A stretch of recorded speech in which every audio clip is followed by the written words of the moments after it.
As the saying goes, idle hands are a devil's playground. As a parent, you keep your child active in cheer to channel their energy constructively, steering clear of the mischief a life without structure leads to.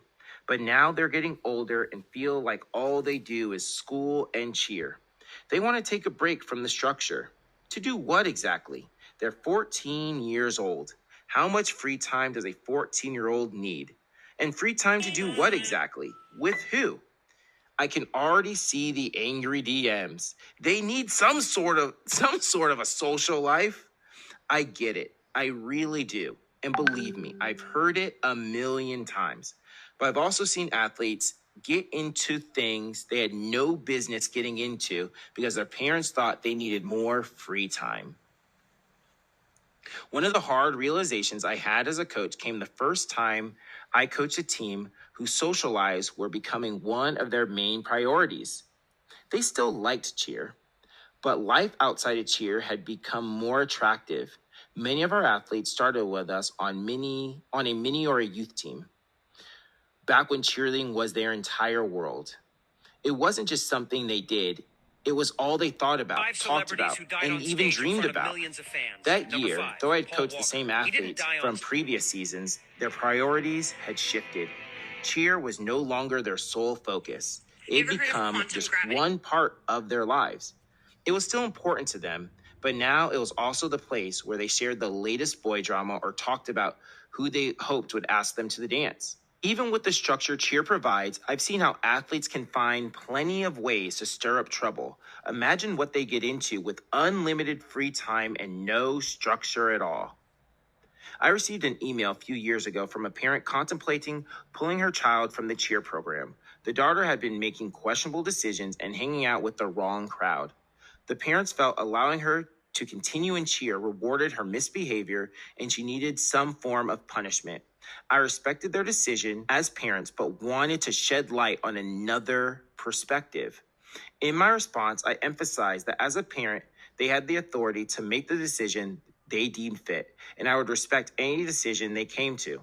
However, I pointed out a crucial aspect. The cheer program provided a structured environment where they knew exactly who their daughter was with, the values being reinforced by the coaches, and her activities during those specific hours.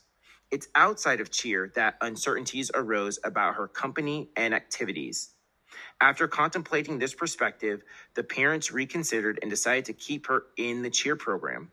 This illustrates the valuable role structured activities like cheerleading can play in providing a positive environment for adolescents. This valuable structure does come with a significant time commitment. As parents, you intuitively understand that while your child is at cheerleading, they aren't getting into any other types of worldly trouble.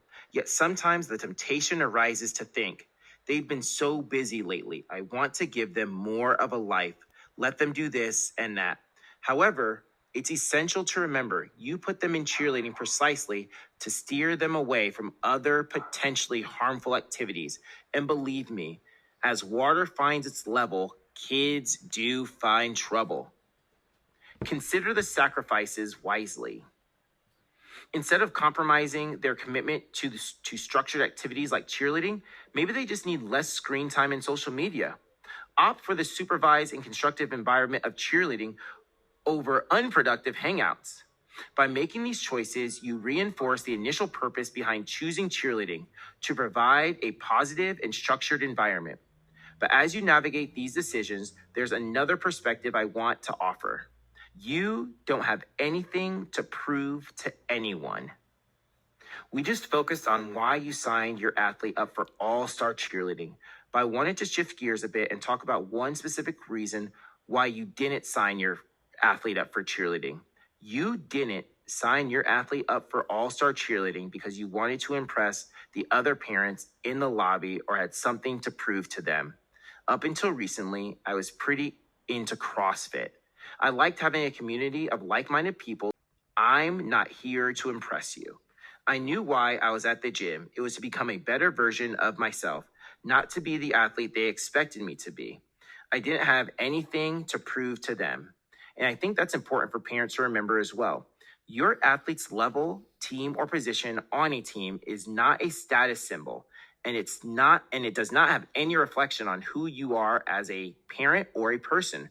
Remember, you don't have anything to prove to any other parent in the lobby or at your gym, and neither does your athlete. Just because your athlete has been on a level 1 team for longer than the rest of their peers doesn't make your athlete a bad person, nor does it make you a bad parent. And the same thing applies on the opposite end of the spectrum as well. Just because an athlete move through the levels quickly doesn't mean their parents are God's gift of parenting or even good people. Now, obviously, you can instill good habits and work ethic in your athlete, and those have an impact on their ability to maximize their potential. But again, it's about the athlete maximizing their own potential.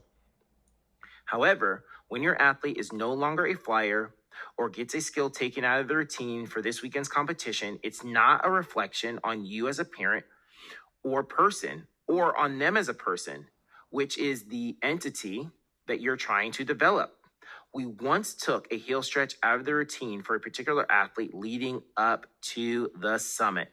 The stunt was pretty consistent otherwise, but when it went to stretch, it just wasn't where it needed to be. We took out the heel stretch, and understandably, the athlete was a little upset. However, when we got to the summit and were warming up on our practice day, the athlete performed a heel stretch. I looked at my wife and asked her if she had put the heel stretch back in, and she said, I was going to ask you the same thing. The athlete had added it back in herself. We pulled her aside and reminded her that she's not performing the heel stretch for this competition. And here came the waterworks. People, leaving you guys on a cliffhanger, because that's where we're going to finish today. But yeah, you don't have anything to prove to anybody. So remember that. And I think a lot of times, people are just embarrassed, right? Like you didn't make this level, or you didn't make this team, or whatever. And like the embarrassment sets in, like, oh, this is so like it's embarrassing, right? But you didn't join cheer to impress any of these people, right? Like you joined cheer, or you leave your athlete in cheer, put your athlete in cheer for all these other reasons. And none of them were to impress the other people in the lobby or impress your friend group, right?